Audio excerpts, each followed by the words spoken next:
បាទសួស្តីបងប្អូនទាំងអស់គ្នានេះគេហៅវត្តពើងបាក់រទេះបងប្អូនហ្នឹងហើយវត្តពើងបាក់រទេះនៅយើងមកតាមបើយើងសិនយើងមកខាងសៀមរាបមកតាមស្វ័យលើបងប្អូនបាទតាមស្វ័យលើហ្នឹងហើយនេះវត្តពើងបាក់រទេះហើយយើងបើជិះម៉ូតូក៏ยังស្រួលបន្តិចបើថាឡានยังពិបាកតិចបងប្អូនបាទឡានព្រោះថាផ្លូវវាថ្មហ្នឹងហើយថ្មច្រើនបន្តិចបាទប៉ុន្តែมันជាអីទេព្រោះលោកតាលោកយាយមកពីទីចិត្តទីឆ្ងាយនៅខាងបាត់ដំបងក្តីកំពង់ធំក្តីពោធិ៍សាត់ក្តី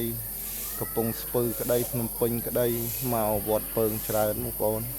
ហ្នឹងហើយមកវត្តពើងបាក់រទេះច្រើនណាហើយខ្ញុំហ្នឹងក៏ជិះម៉ូតូមកដែរបាទជិះម៉ូតូមកប៉ុន្តែมันជាអីទេជិះម៉ូតូមកខ្ញុំជិះមករៀងចិត្តដែរហ្នឹងបងប្អូនតែផ្លូវវាពិបាកបន្តិចបាទជិះម៉ូតូមកយើងជិះអឺ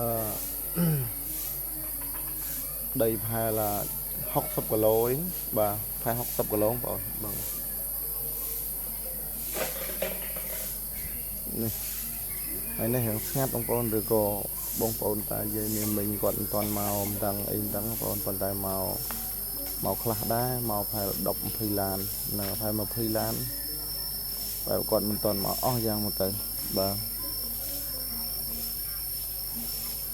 ហើយទេសភាពនៅវត្តពើងនេះផ្លូវកាន់ទៅតើហ្នឹងឡើងទៅលើកពូលបងប្អូនឡើងទៅលើតែម្ដងហ្នឹងហើយឡើងទៅលើកពូលតែម្ដង